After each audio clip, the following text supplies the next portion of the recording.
Bible Worm, reading the Bible with Bible Worm.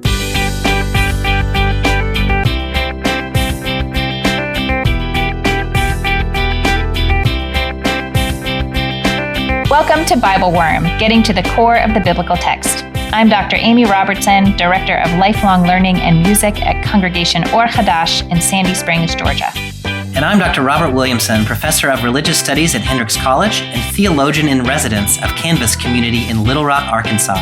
We're here every week to discuss the biblical text, both as biblical scholars and as people of faith, one Jewish and one Christian. Our reading for this Ash Wednesday is Luke chapter 9, verses 51 to 62, a real pivot point in Luke's story. Jesus sets his face to go to Jerusalem, and the story gains a sense of focus and momentum and urgency. Should we be surprised then that Jesus wastes no energy at all on anger or retaliation when the Samaritans refuse to host him? Should we be surprised when he asks people he encounters along the way to follow him right there on the spot without a care for the responsibilities they leave behind and the families who need them? That's a hard ask to understand if we're talking about your average Tuesday, but Jesus is not in ordinary time anymore. Thanks for being with us.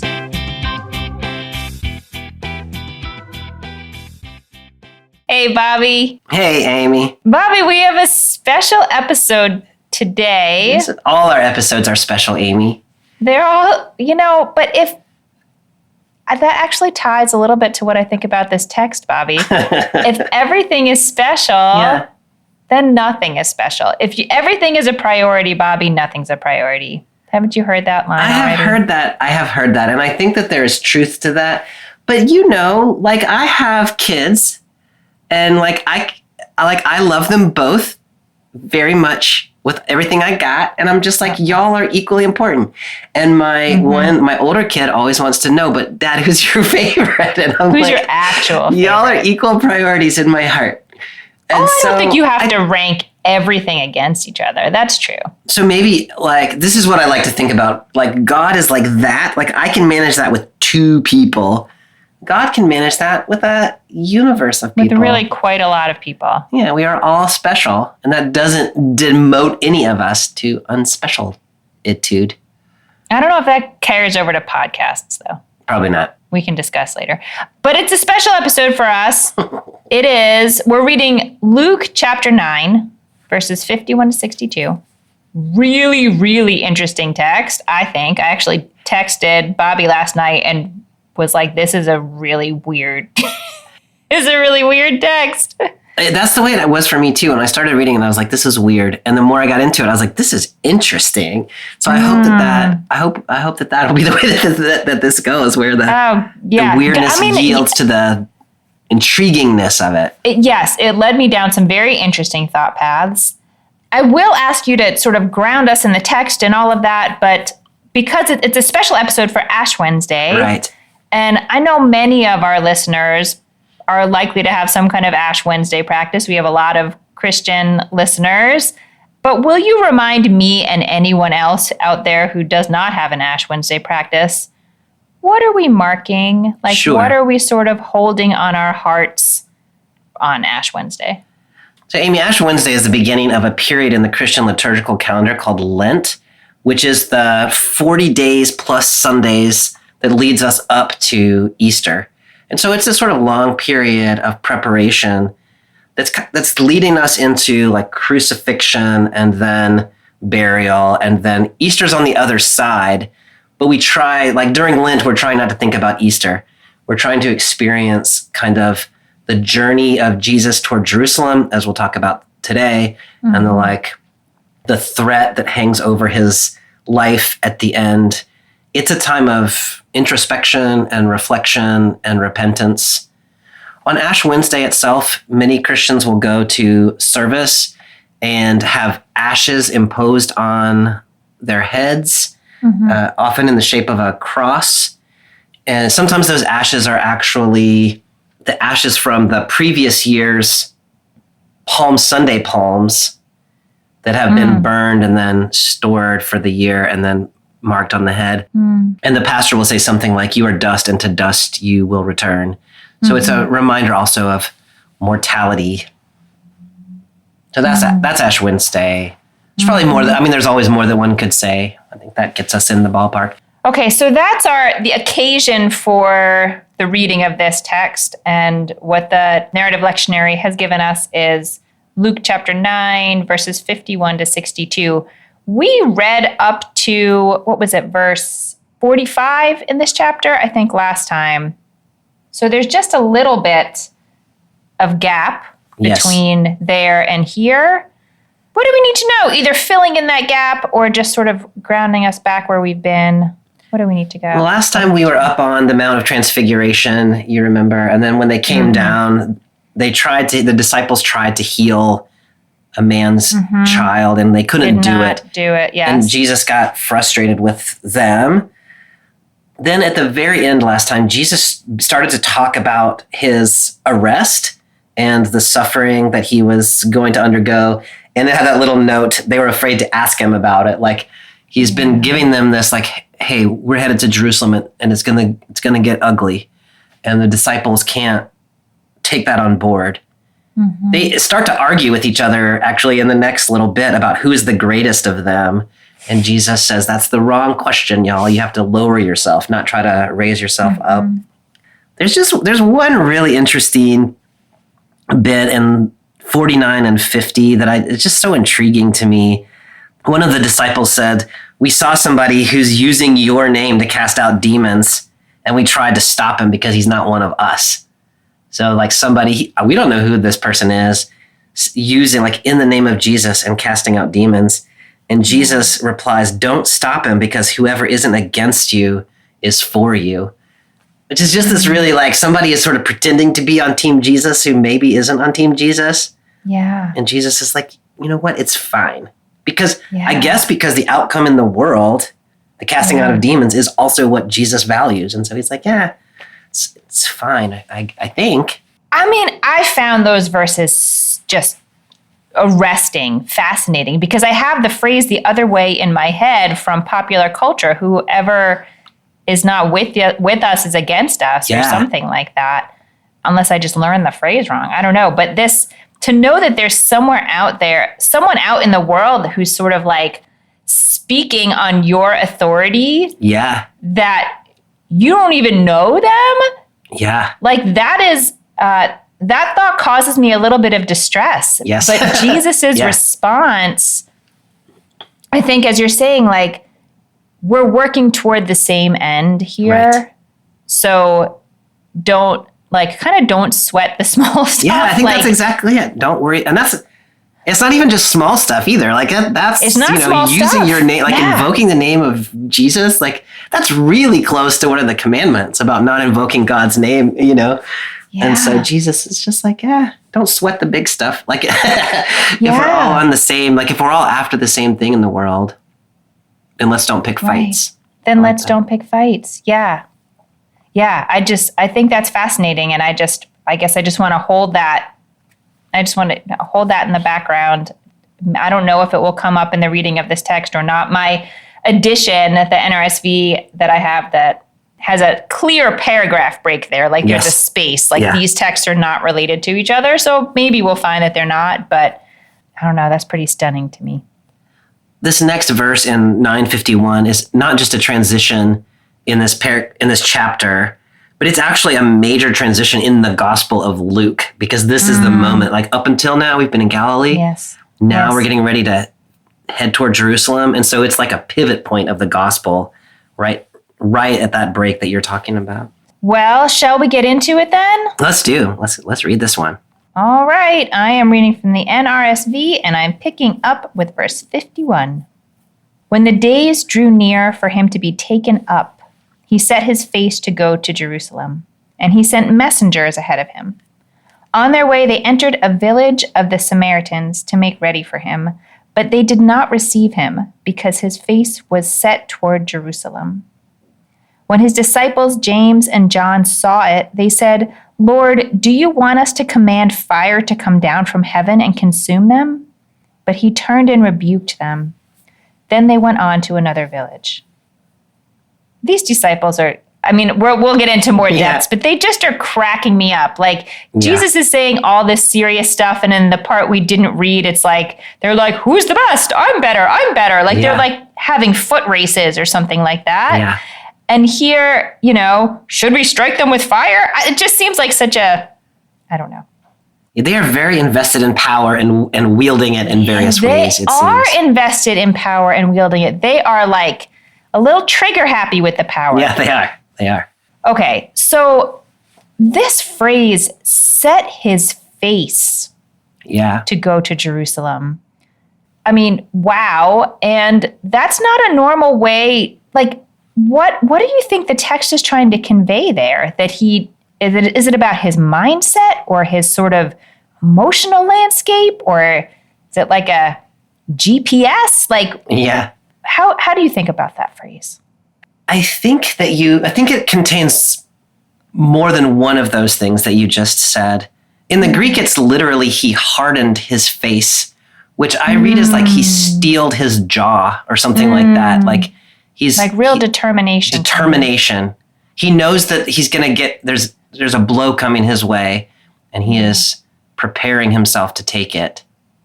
There's a very similar expression in the prophet Ezekiel in 21:7-8, uses the same phrasing in the Greek translation.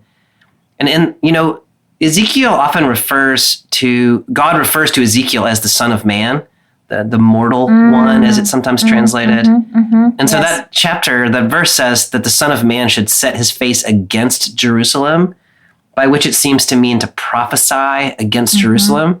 And so I think this might have that, like there is an againstness here, that Jesus is going to say some stuff about Jerusalem prophetically, and that's going to result in him taking getting crucified. I also think there's a little bit of a GPS sense of it. It's just like he's turned and he's headed, like he's going there now. He's done kind of with his Galilean stage, and he's about his business of getting to Jerusalem. That is so interesting to me that I love that Ezekiel text as context here, and hear it that he set his face not against Jerusalem, but also not toward Jerusalem. He set his face to go to Jerusalem. Yeah.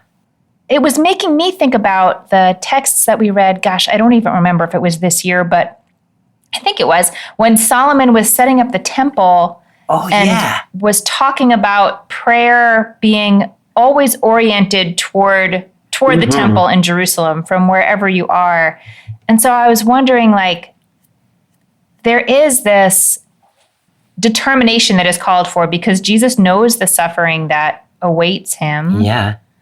But there is also this sense of like divine connection to that city. And, he has spoken before about the temple as being his Father's house. Like in a way, he is going towards home. Yeah. But it's really both. When you hold those two senses together, they're like he's drawn there because it's his place. And also it's not functioning like his place. Like it is doing something else. It has become this like amalgam of imperial influence and establishment, like religion, the sort of religio-political machine that has been arrayed against the people or something like that. And Jesus is drawn there, and yet he knows it's not the place that he loves right now. Right. That's beautiful. And that's going to make it really hard to be there. Mm-hmm. Okay, and then we get this little mini story about the Samaritans. Can you tell us something about the Samaritans? So the region of Samaria is sort of weirdly set between Judea in the south, which is Jewish territory, and Galilee in the north, which is also Jewish territory. And then in the middle is Samaria. Okay. And it is, in the Hebrew scripture, the northern kingdom of Israel, where the kings like Ahab that we read about last fall were, their palace was in Samaria. And so this region is what used to be the northern kingdom of Israel. It's such an interesting place because the Assyrians destroyed Israel, the northern kingdom, in 722, and they seem to have brought people from elsewhere and like forced migrated them in Israel, and then taken the Israelites and forced them into other places. And so the people that are there are not necessarily like Israelites by ethnicity. But they come to think of themselves anyway as the true followers of Adonai, the God of Israel. And so they read the Torah, a slightly different version, but almost the same as the Torah of the Hebrew scripture. They don't know the prophets and the writing, so it's just those 5 books. They worship Adonai, the God of Israel, but they don't worship in Jerusalem. They have their own holy place called Mount Gerizim. And whereas Jews would say, you worship God in Jerusalem and only there, Samaritans would say, no, you worship God on Gerizim and only there. And so they're very close. They're almost Jewish, but they're not in like crucial ways. And so there is animosity between Jews and Samaritans in that way that you often have animosity with people that are recognizably similar to you, but are different in the ways that you care about. So there's a long-standing tradition of animosity. Sometimes they became violent. And in the Maccabean period, Mount Gerizim was actually destroyed by the Jewish army. So there's a long history here.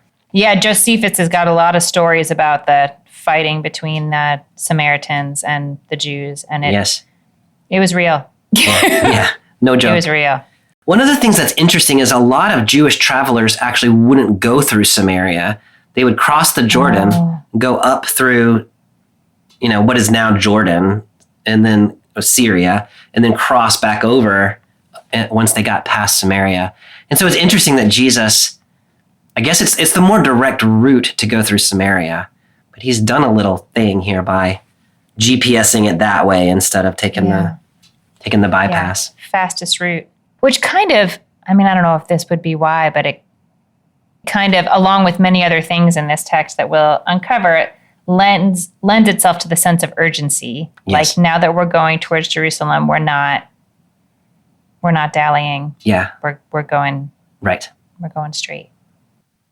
So that context is really helpful to me because when it says they did not receive him because his face was set toward Jerusalem.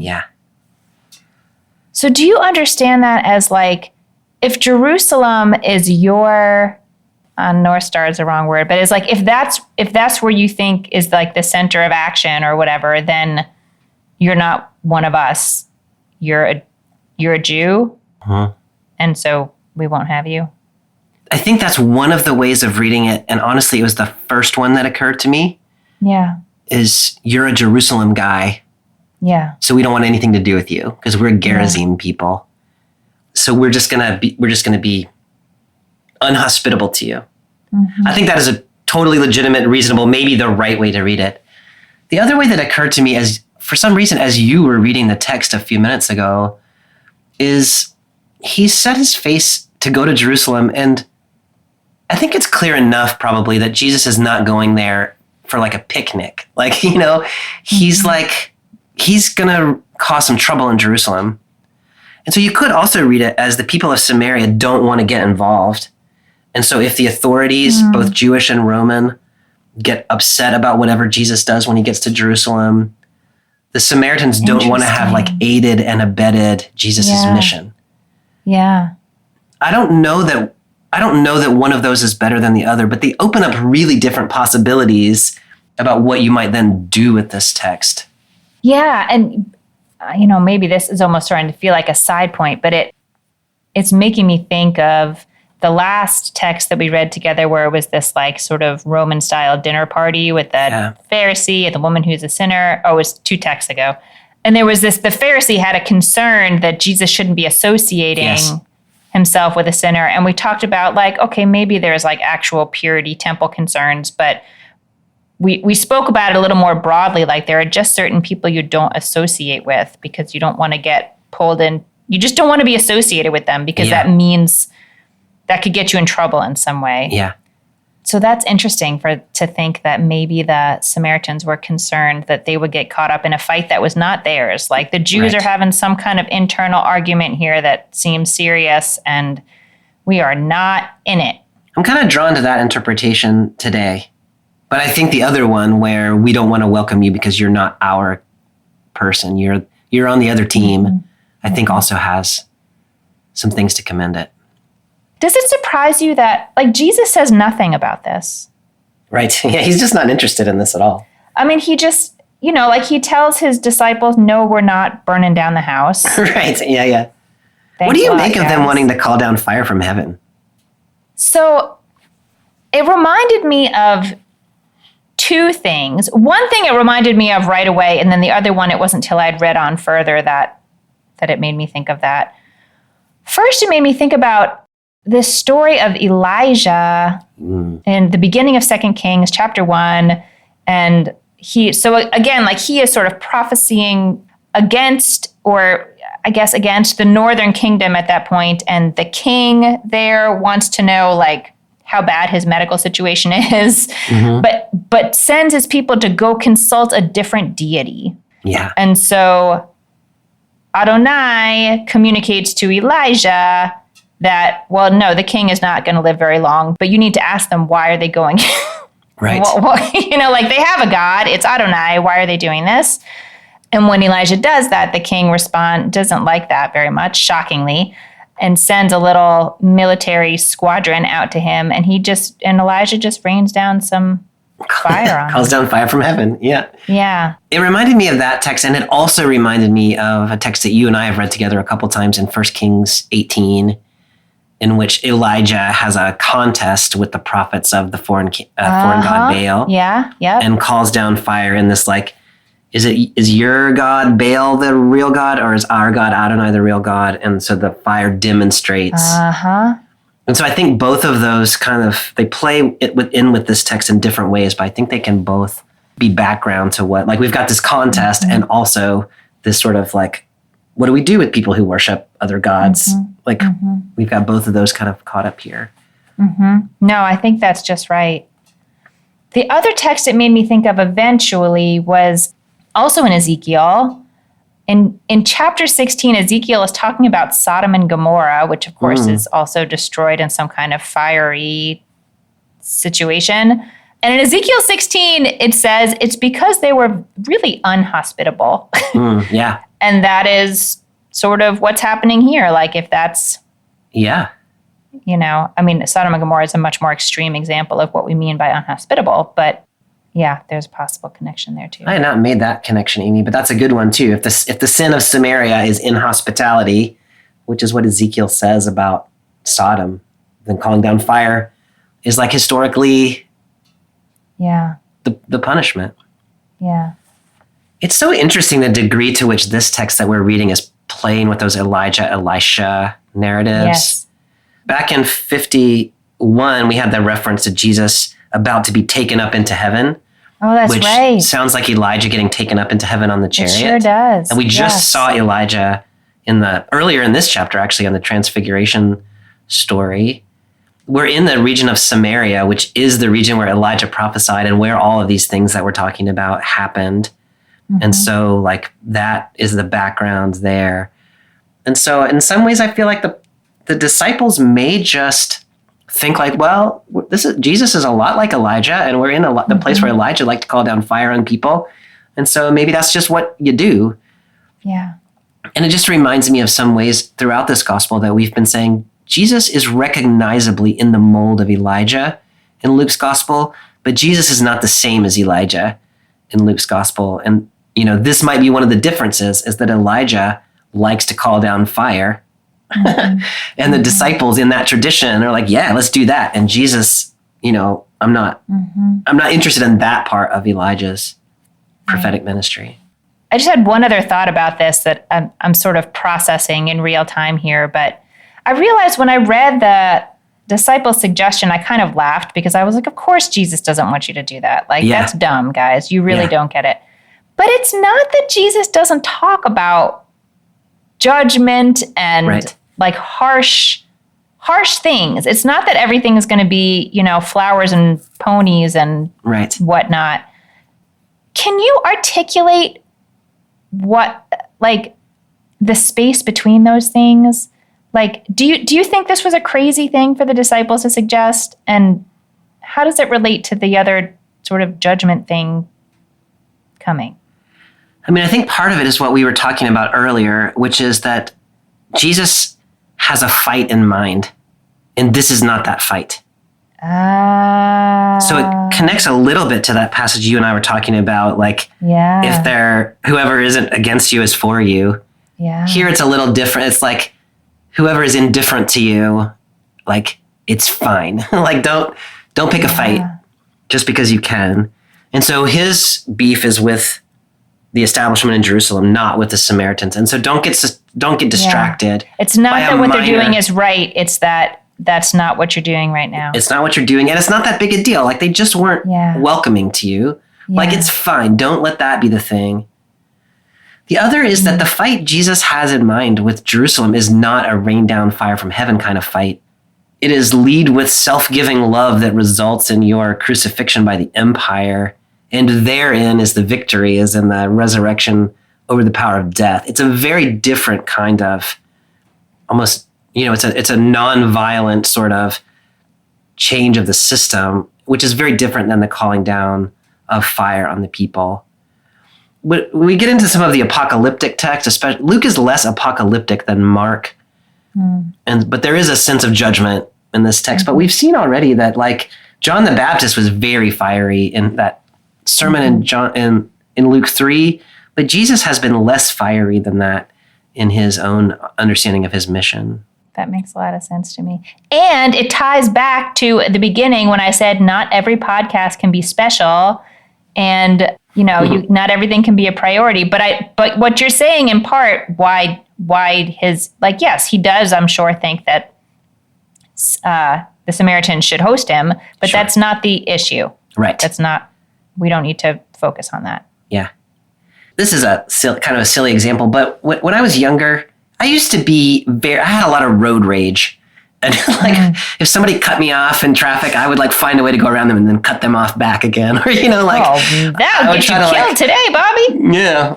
Or drive around, drive beside them until I got up behind a truck, and then I would slow down. And so then they'd have to drive real slow behind the truck. I was kind of a jerk. And as I got older, and especially when I had kids, I realized this is not worth it, Bobby. You could get yourself killed, or you'd so just you learn to let some things go. And so I have begun to do that in my later years. And so Jesus is sort of letting this go. You could be offended by this. It's kind of offensive.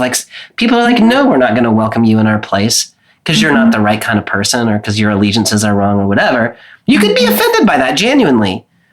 Jesus, no, you can choose not to be offended, and you can choose not to take action when you are offended. Hi, I'm Reverend Joanna Heriter, pastor of Peace Mennonite Church in Lawrence, Kansas.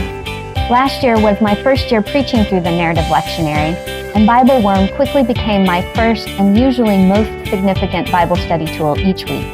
I love the lighthearted yet in-depth textual analysis and the attention to issues of social justice.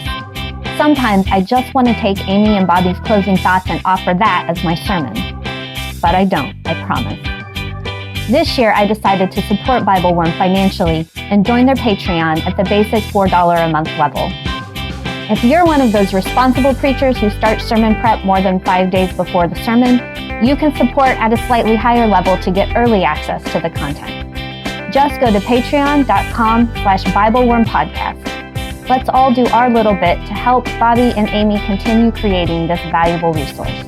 And now back to this week's podcast.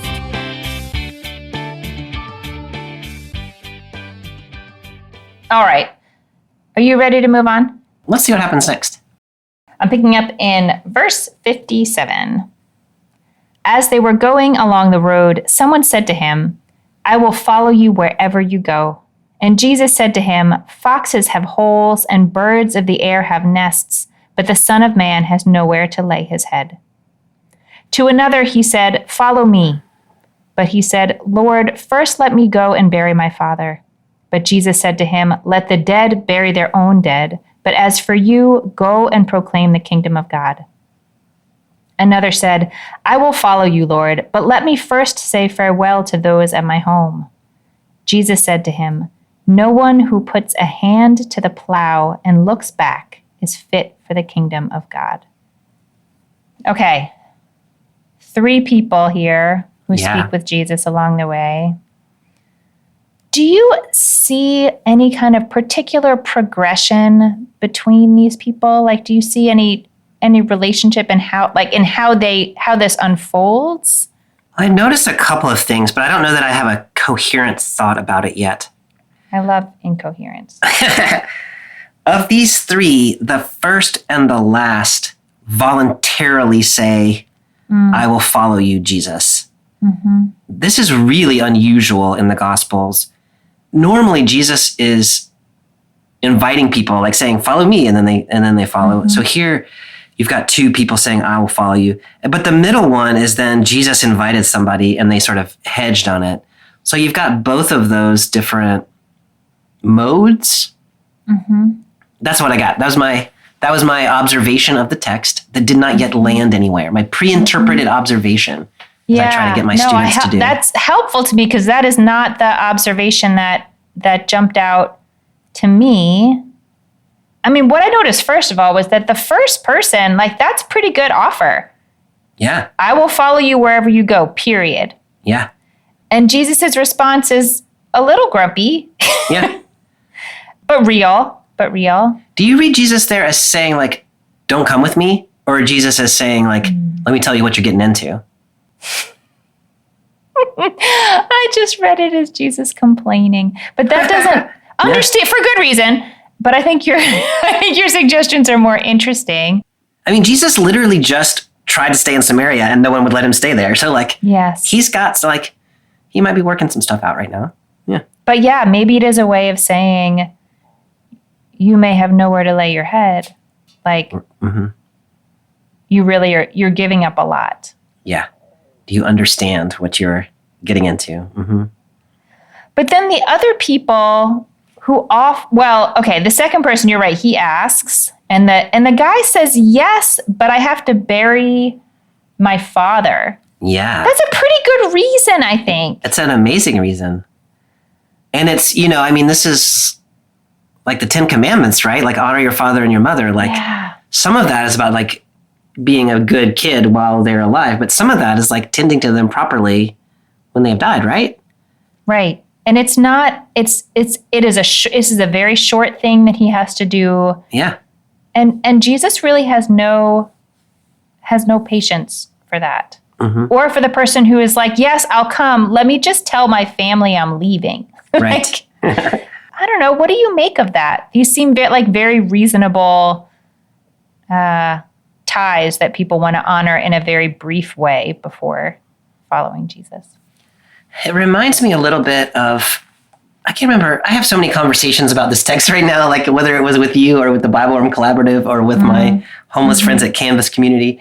But in that call of Simon text that we read back in Luke 5, when they just get off the boat and they drop everything and they leave, like, that seems to be the ideal. Like, you just leave the fish on the ground and off you go.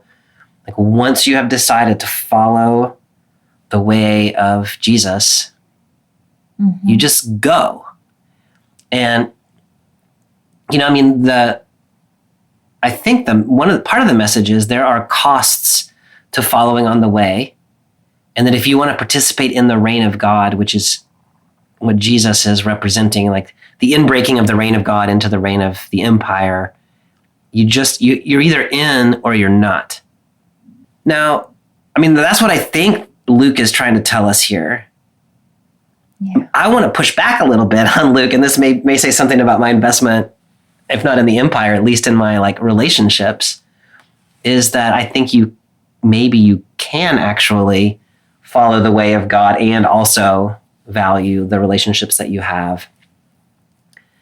But this text is not leaving us room for that, really, at least in the way that I read it. We have talked about this issue as it comes up in the New Testament many times over the years of people being asked to leave the families that they were born into.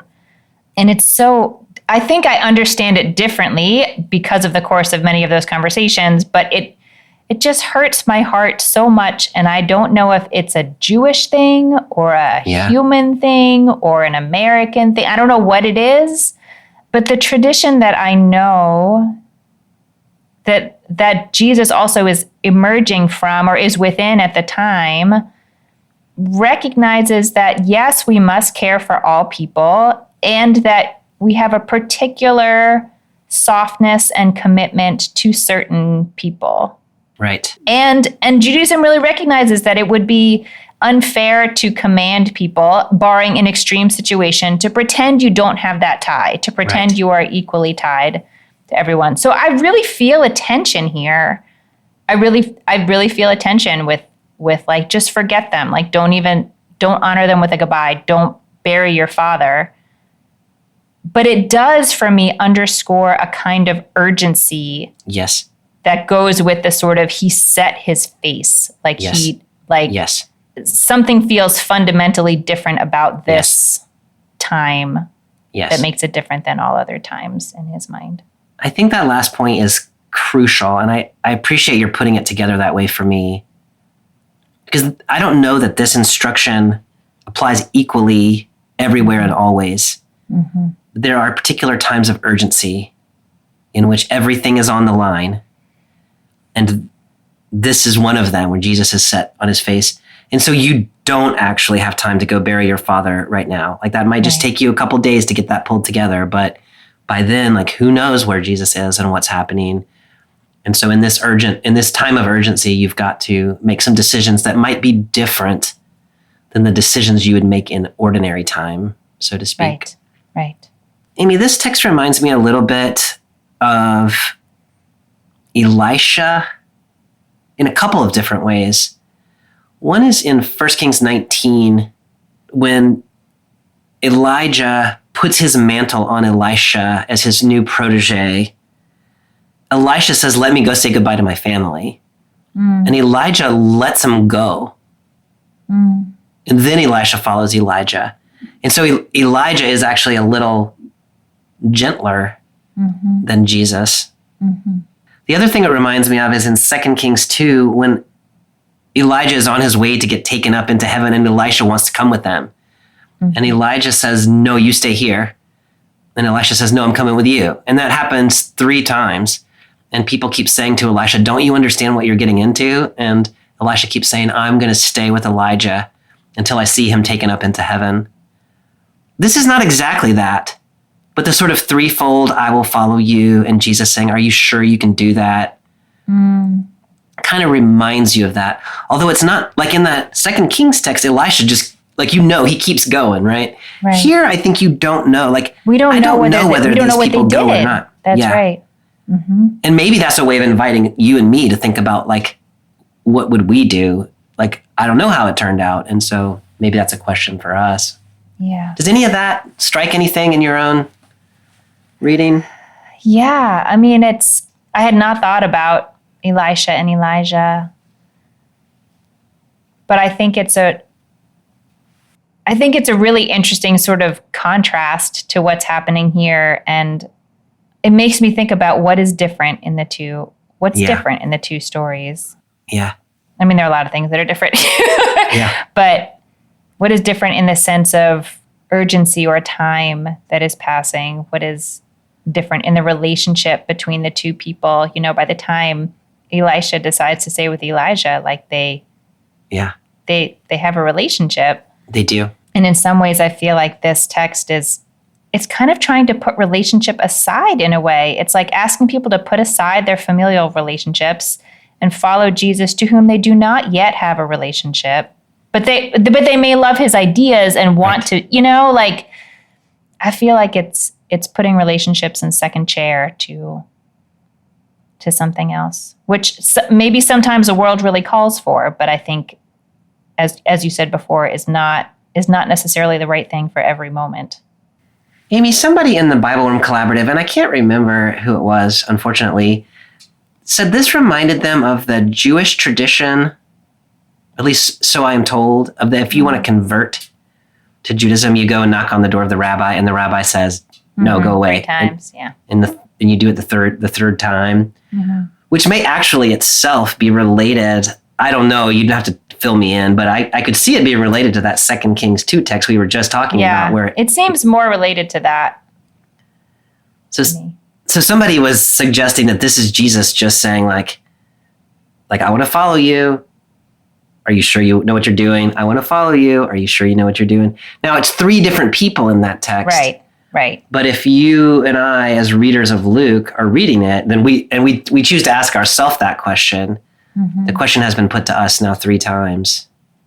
I don't know. I was kind of intrigued by that suggestion, even if I'm not sure. Like I don't know that it's leading my interpretive bias, but I thought it was a kind of a good one. Yeah, I think it's an interesting question if we put I mean, as you said, the sort of, straightforward meaning of this text doesn't fit that to me, because these are 3 different people, and one of them Jesus approaches, and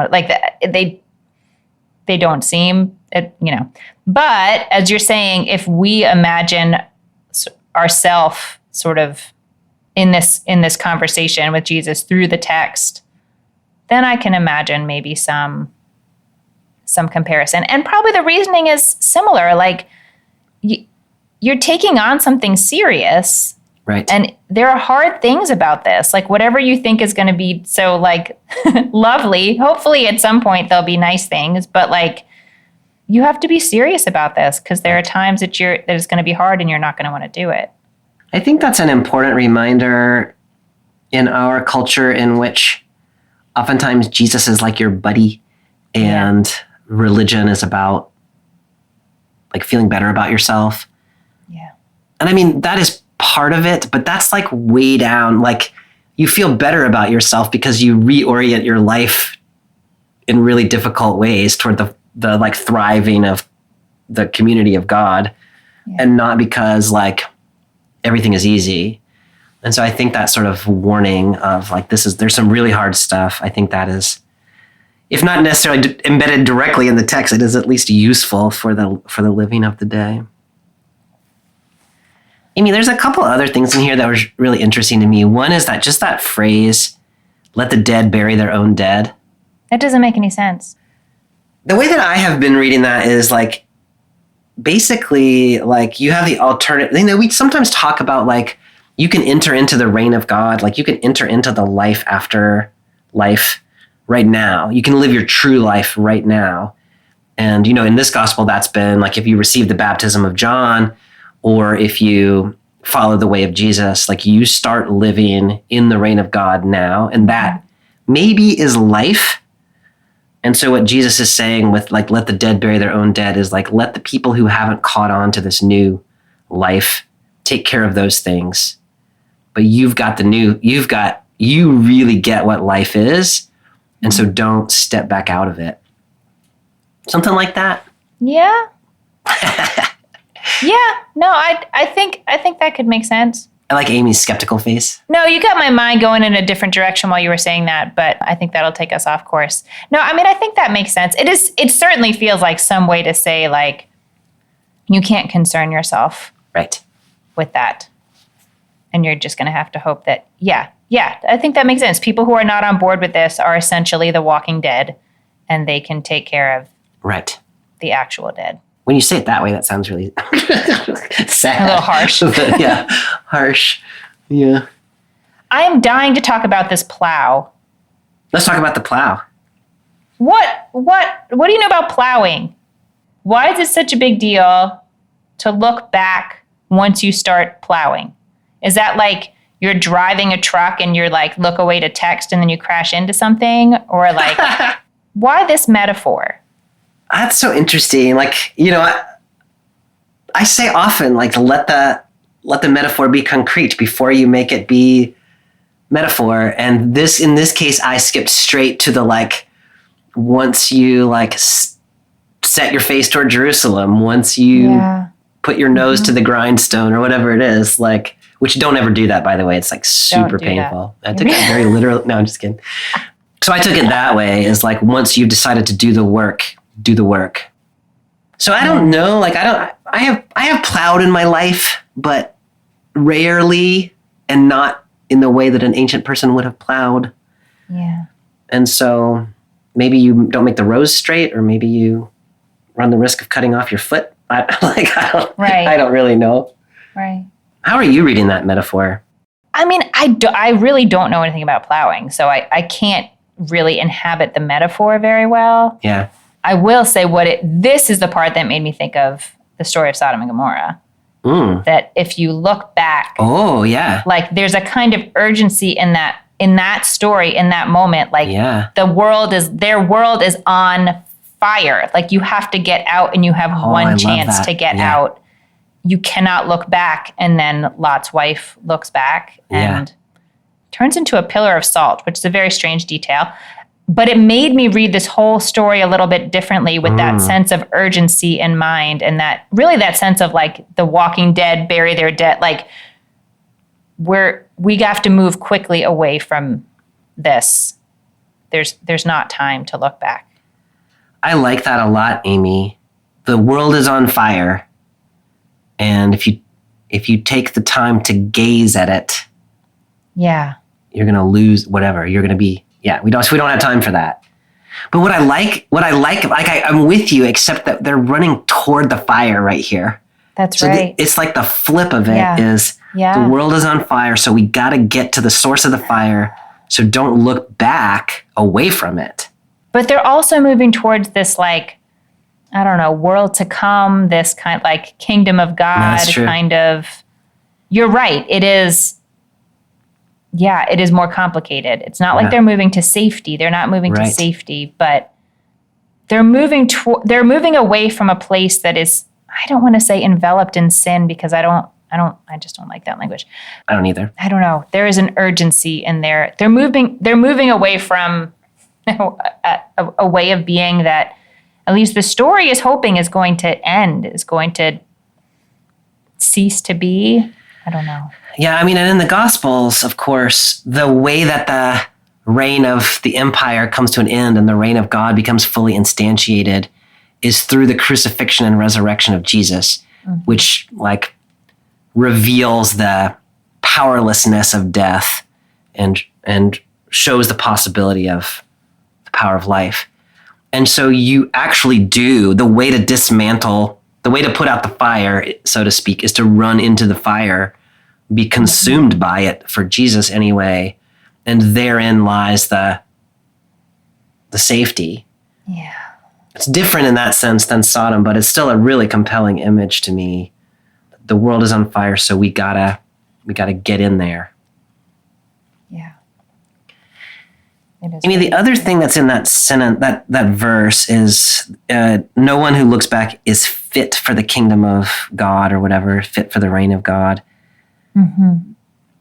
That Greek euthetos is not about like morally, like it's not about your like internal adequacy. It's like your ability or aptitude. Like if you're the kind of person who's going to look back, you're not the person for this moment. It's not that you yourself are like a bad person or shameful, but it's like we need people who can put their hands on the plow and go. Just go. Get behind Jesus and go. And so if that's not you, then this is not your task. It feels, when I read it that way, it feels a little less judgy to me. Like it's not necessarily that you are a person for whom there is no hope. Yeah. But just you are a person that this task that Jesus has in mind is not for you. No, and gosh, that's making me think back to years ago when we were talking about like the Passover story and like the crossing of the sea and the rituals and whatever, and imagining that maybe all that sort of ritual stuff that leads up to this wonderful and fearful moment of liberation, it sort of is like if you can't do the first part, you're not going to be able to do the next part. And so things are not that hard yet. They're going to get a lot harder. And so if at this moment what you're thinking about is looking back and, that this is, you're not going to be able to do the next part. So just stay here.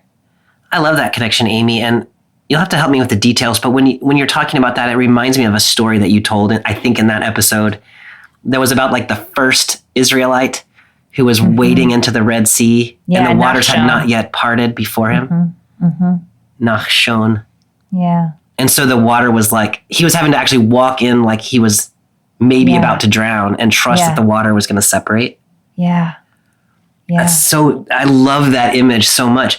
But then am I right that then the waters are separated so the people behind him don't have that same experience? That's right.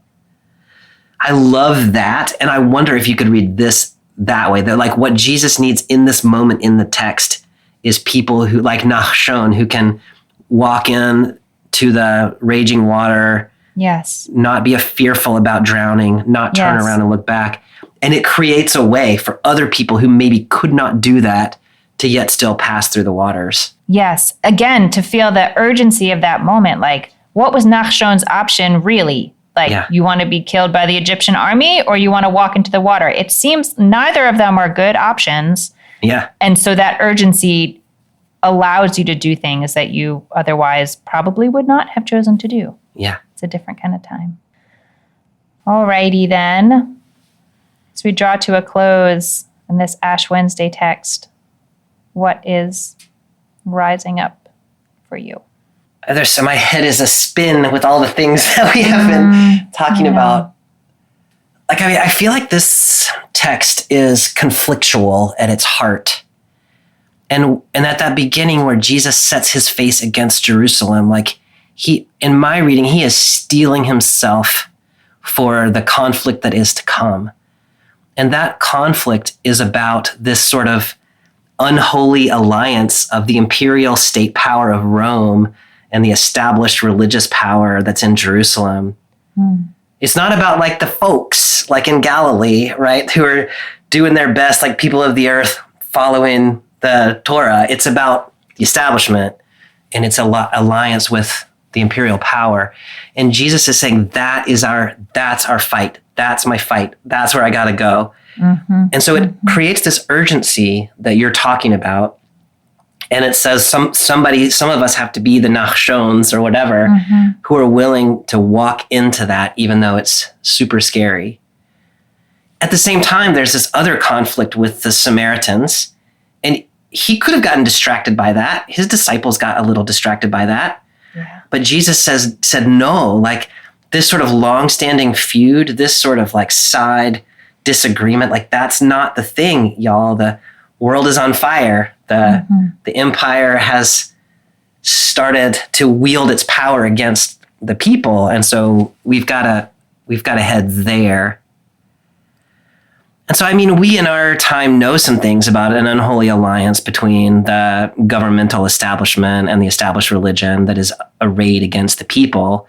And so it's not that far of a stretch to see in our own moment the kind of urgent times that Jesus is living in which that is the thing that needs to be dismantled, right? Is the the co-optation of religious faith on behalf of the governmental apparatus that cannot stand. And the faith is about life for the people, not about the wielding of death by the empire. And so I think this time is sort of a time like that time. And I think when we go to an Ash Wednesday service and we take the mark of the cross on our foreheads, like when we're taking that mark in this time and in this place, I mean, you're receiving it as like that invitation of Jesus to go into the struggle against the power of death and the power of violence in the world. And you're like being marked as somebody who actually can put your shoulder to the plow and not turn back and like, let's go live the reign of God in the world that is arrayed against us. And the second part of that text, is saying like, if you do that, there's costs to you. And I don't know that the costs in our time are the same necessarily as the cost in Jesus' time. Like it might look a little different. It might not mean walking away from burying your father or whatever, but the point is that's a costly road to walk. The other thing that I love about the Ash Wednesday idea is when you're in that service and when you're being marked by the cross, you can look around and there's like a visible sign that you're not alone when you're doing that. there is a whole congregation full of people. There's a whole community full of people. There's a whole world full of people who are also taking that mark, and that maybe therein lies courage for the living of the day. I love that, Bobby. And there was one thing in particular you said that really stood out to me. It was towards the beginning, but it was sort of how Jesus doesn't take things up with the Samaritans, because that is not his focus. And I feel like we are living in a time, I know we are living in a time where there are so many things we can get upset about. Yes. True, there's just a very wide array, and that saps energy. Yes. And so if you can figure out what is the thing for you, what does your plow look like? Yeah. And let the other things be dealt with by other people, there's real power in that. Yeah. Can't be calling down fire every time you want to. No, right. You'll never get to Jerusalem. Yeah. How about you, Amy? What are you seeing in this text? I think I really appreciate your point so much. And there's a way in which I want to, I guess, draw out something that feels like it's intention, but I think the truth is just intention here. It leaves me with this lingering question about what we've talked a lot about, the specific urgency of the time that Jesus is in and his, procession to Jerusalem. And it leaves me with this question about what kind of time are we in? Yeah. And it seems to me like every generation thinks now that it's living in the end times or some kind of different time where the ordinary rules don't apply. And I think there can be real power in that. And I also think it can be sometimes an excuse to not deal with messy aspects of world and relationship that we just want to not deal with because we want to focus on, everyone focus on this one thing. I know that is not what you're calling people to do. And I know that's not what this text is calling people to do. But I think it is a way that sensibility shows up sometimes in the world. And so I'm thinking about this phrase in the Jewish world, HaTorah Sha'ah, the Torah for the hour, the Torah for this time. Yeah. And that I think should be some discernment at different times about what are we actually being called to do in this moment at this time? Because if it's always abandon our families, I don't think that's good. I think there are times when maybe you do have to run into the fire and it is to the good of everyone to do it. But I don't think that's always the call. And so I think reading scripture with that kind of nuance to that was that time and this is this time and what does it mean for us now is important. The way I appreciate that so much, Amy, and the way that I think about the end times is, it's kind of a Christian way of thinking about it, but that we are perpetually in the end times from the first century until the 21st century, and that is marked by a struggle between the power of life and death. And I mean that in the sense of not like life in the sense of the thriving of people and people not having to be afraid and oppressed and trampled. Yeah. So in my mind, people of faith are always to be about the business of trying to bring life into situations where there's deathliness. And sometimes that presence of deathliness is more urgent than in other times. Yeah. And I think you're right that there's a discernment about what sort of time is this. Yeah. No, I appreciate that and I can see it. And the world is full of nuance. Well, in some ways, Bobby, this is a standalone special episode. But in other ways, we're going to continue on with the book of Luke. We are, yeah. So our next regular episode is Luke chapter 10, verses 25 to 42. Oh, we're going to read about another Samaritan. This one is good. It's a good one. He's a good one. Yes. Good. It's so interesting because it's the Good Samaritan text, but then it's also the kind of a famous text about two women named Mary and Martha. And we often, at least in my experience, Christians often read those two stories, but we rarely read them together. And so I'm kind of interested in where that will go. I wonder where that will lead. Yeah, I look forward to it. I also discovered in the Bible Worm Collaborative that a lot of women really dislike the Mary and Martha text. So I'll be curious about your feelings about it. All right. Well, now I'm curious too. Yeah. All right, my friend. Lovely reading with you today. Have As a good always. one. See you All next right. time. Bye.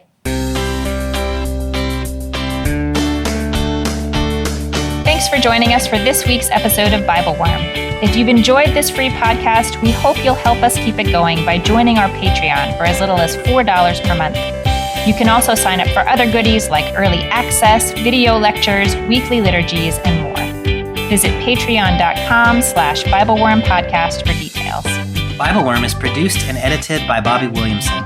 Our theme song is sung by Colin Bagby, and our theme music is The World at Large by Dano Songs.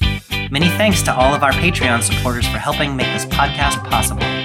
Join us for our next weekly episode when we'll read a very different story about a Samaritan in Luke chapter 10, verses 25 to 42.